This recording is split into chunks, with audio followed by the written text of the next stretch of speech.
नमस्कार. आज आपण बघणार आहोत सूर्यमाला म्हणजेच सोलार सिस्टीम. सूर्य हा सूर्यमालेच्या केंद्रस्थानी असलेला तारा आहे.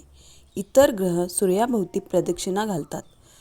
सूर्याला पृथ्वीचा सर्वात जवळचा तारा म्हणून ओळखले जाते. सूर्याभोवती प्रदक्षिणा घालायला पृथ्वीला 365 दिवस म्हणजे 1 वर्ष लागते. बुध हा सूर्यानंतरचा पहिला ग्रह असून सूर्याच्या अगदी जवळचा ग्रह आहे. शुक्र हा सूर्यानंतरचा दुसरा आणि बुध नंतर येणारा पहिला ग्रह आहे.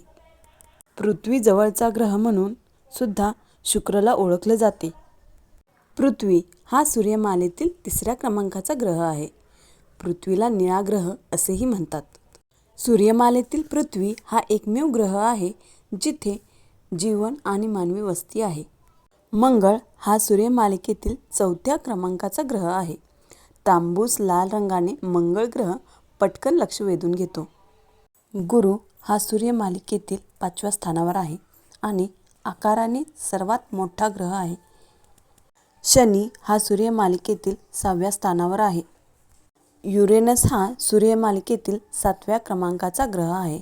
हा अतिशय थंड ग्रह म्हणून ओळखला जातो. याला बर्फाचा ग्रह म्हणतात. नेपच्यून हा सूर्यमालिकेतील सर्वात बाहेरचा ग्रह आहे.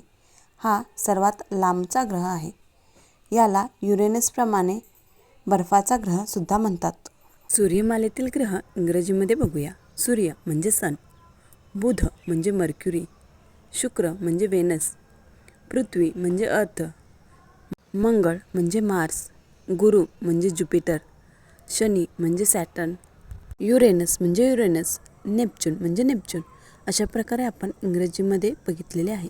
सूर्यापासून सर्वात जवळचा ग्रह कोणता आहे? बुध.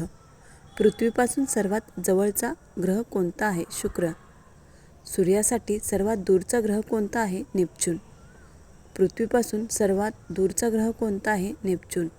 सर्वात मोठा ग्रह कोणता? गुरु. सर्वात लहान ग्रह कोणता? बुध. अशा प्रकारे आपण सूर्यमालेतील ग्रह बघितलेले आहेत.